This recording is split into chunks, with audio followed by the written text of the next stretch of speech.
No. Fortunately, I worked through that type of self-sabotage, mental and verbal self-sabotage a long time ago. Absolutely not. I speak. That's, if you see on my picture what that hashtag in 59 seconds is, that's a movement about us, even though we're busy. We're super busy, right? So you might not have a whole lot of time for personal development, but if you just take 59 seconds to speak greatness over your life, to tell yourself you can do anything, to tell yourself that you're beautiful, to tell yourself that you're successful, just that 59 seconds can make a difference in your day. Even with my 9-year-old, if I tell her while I'm driving her to school, baby, you are smart, you are brilliant, you are beautiful, just after my own heart. All the time. Exactly. Yeah. So just 59 seconds. It's called the hashtag in 59 seconds movement, because some people are like, oh, I don't have time. I don't have time for personal development. I don't have time for self-love.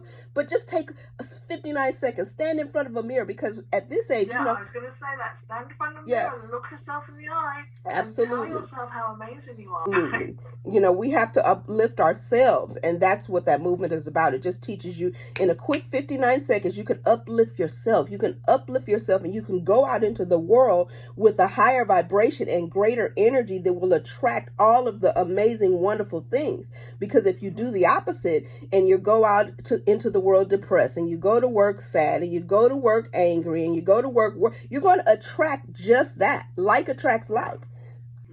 That is so beautiful. Thank you. Okay, and so the other thing that I think is really important is, if you're not doing it for yourself, how can you give and bring joy to yourself? Right. How can you bring joy to others? You can, but you bring more joy to others when you bring in joy to yourself first, when you really are living your dream. Absolutely. And it just seems to be a process that people have to come to on their own to realize what that joy even feels like. To just, when I was much younger, like I mentioned, I've been through a lot of past trauma. So I might have thought I knew what smiling looked like, but true joy, true peace, I've only found that in the later half of my life, Yeah. And so the question I want to ask on top of that question is, when is the last time you actually stepped into that dream and imagined it as a reality? Ironically, that's the type of thing that I write about, and trust me, it's a learned behavior. I did not have that mindset when I was in my 20s or my 30s. It's a learned behavior, but that's precisely what my book, Your Mind is Magic, is about, because we have to learn first that we were given the ability to design the life we desire. We have control over that life. So I spent the first half of my life as a victim because I was an abandoned child and because I had been through past trauma.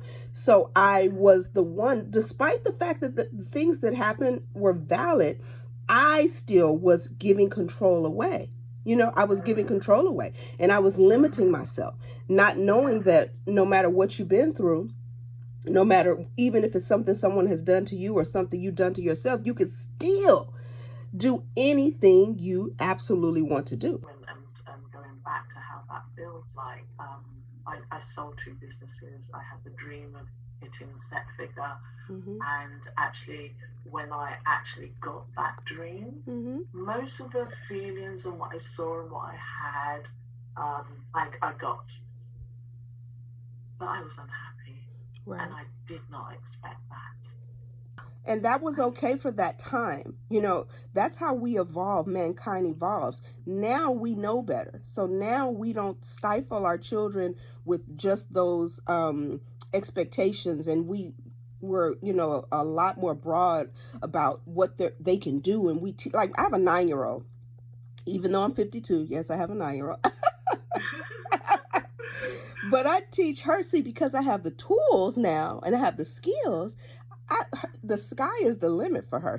She can do absolutely anything or be anybody she wants to be, You're not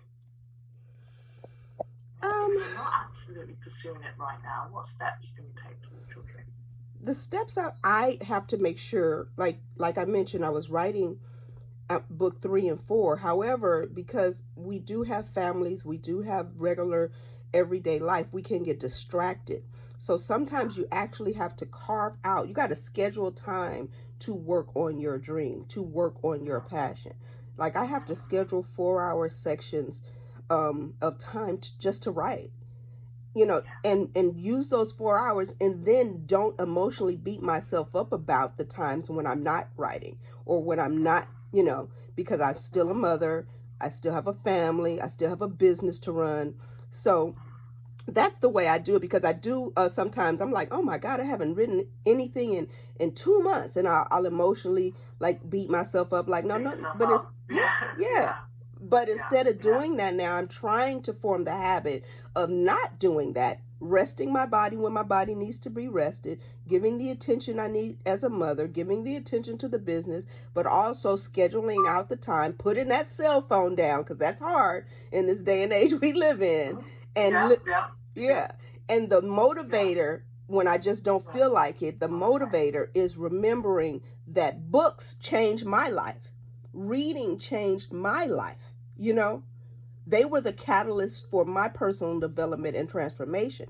And knowing that years from now, somebody else could pick up this book and maybe utilize some of the tools that I used to heal and to become the person I am today.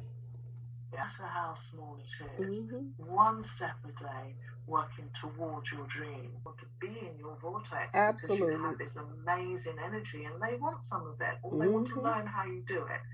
So, and just imagine, Denise, as people are coming into this knowledge, in this day and age, right? When people learn how to individually raise their own vibration, that is how, and only how, we raise the vibration of the entire nation. Each individual person has to start with themselves, and just imagine when they have all these rallies and they're all together, and we have a collective people who are of one consciousness, who are intentionally raising the vibration. The energy would just be amazing. Oh my God, Yeah.